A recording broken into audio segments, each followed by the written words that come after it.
Test, test. Hey, welcome back to Artsy Theory. So my name is Andreas. I guess I run this channel. Today I want to create something a little bit different. I want to talk a little bit about Artsy Theory, what it is, why I do this, and how it started. And I also have a question for you, regarding the style of content, because it takes bloody forever, until a new video comes out. And I do have a few ideas how I could change this a little bit, because I do have a little bit more time now. And so I'll ask you also, about that at the end. So first of all, what is Artsy Theory? So if you've seen the channel, you kind of know by now that, I release a video like once every 5 years or so. There are many reasons for that. I mean, I do have a full-time job. I have other hobbies. I love creating music. I currently train for a sports event as well, and I have many other things that I do. So this is just a sort of my love letter to content creation in a different form. And it actually started a few years ago. There was a platform called Artsy. It was a platform where you could buy and sell art, and they had a lot of biographies and articles as well on it. And I loved to read those artist biographies and articles on arts and art theories and this sort of stuff. So I created a folder on my desktop that was called Artsy Theories. And I just dumped everything in there, stuff from my university, research papers, like news articles, stuff that I wrote myself. Just everything got thrown in there. And over time I was like, why not use this to create something myself instead of, consuming it only? And I had other channels at the time, mostly for music and other stuff. And then I decided, let's just start and create something myself and create the videos around it. So Artsy Theory was basically born from the rebranding of another channel.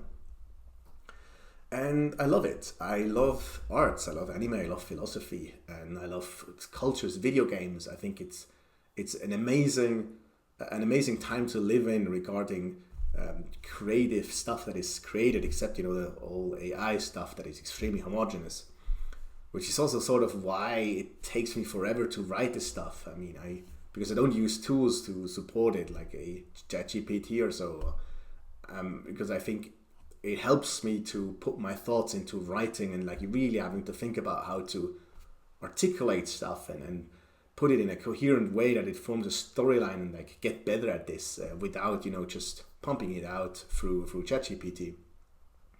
But their downside is that it takes freaking forever until something is finished. But I'm okay with that. And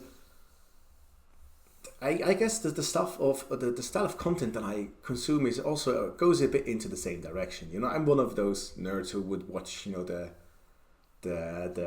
progress or the history of how the world record in Tetris came into being, and then I watch PBS Space Time and on what happens on the event horizon in the black hole, and the next video is sort of by stories of old and how the perception of the video lens changed how we as viewers perceive the characters on screen, and this sort of there are other people like me who also watch this sort of content, and that's what I also think are the people who watch Artsy Theories.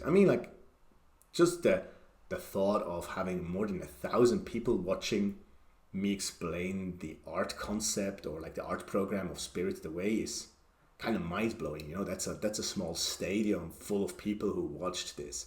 So that's pretty crazy. And for that, thank you. Thanks for watching. I know you're not the type of people who leaves comments and likes, and I'm okay with that because I also don't do it. I barely subscribe to any of the other channels except PBS Spacetime. They're amazing. And so I don't expect that from you. But it's cool that you're here. So thanks for that. Regarding the style, I am aware that it just takes a lot of time to create it, and I want to mix it up a little bit with that was a weird tongue flick there. I want to change it a little bit up with this sort of more freely spoken direct into camera, because I think it's a lot easier to create content in that way. I don't want to react to news. I think reacting to news is good for people who are good at this. I probably am not. It would be practical because you basically never run out of content, do you, right? You just react to news and sort of infinite content creation. But I think there are topics that would benefit from this more freely spoken approach, you know, like maybe connoting or contextualizing something that is happening, or something big or something special, instead of writing an entire thesis and then the essay, recording it, editing, and I do everything by myself. So I think this would also speed up the process a little bit and maybe lighten, you know, the topics, or change the sort of topics a little bit. I do currently have like 4 scripts in the writing that I'm at it. One is about the concept of awe. So I will look especially into the Attack on Titan and how, you know, like fear and terror is used as a form of awe. And then I have also rewatched Samurai Champloo, which I absolutely love. So I will also, you know, talk about that one very soon. But in the meantime, I think there are also, you know, other ways how I could create content. So for this, I kind of wanted to ask, like, if that is something that I should try. I'm not sure about it. I'm not too comfortable in front of the camera, to be honest. I had to re-record this as well, like 5 times. So yeah.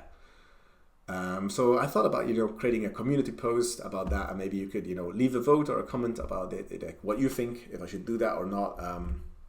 Yeah, and that's basically it. So I will not drag this out. Thanks a ton for watching, and see you around. Bye.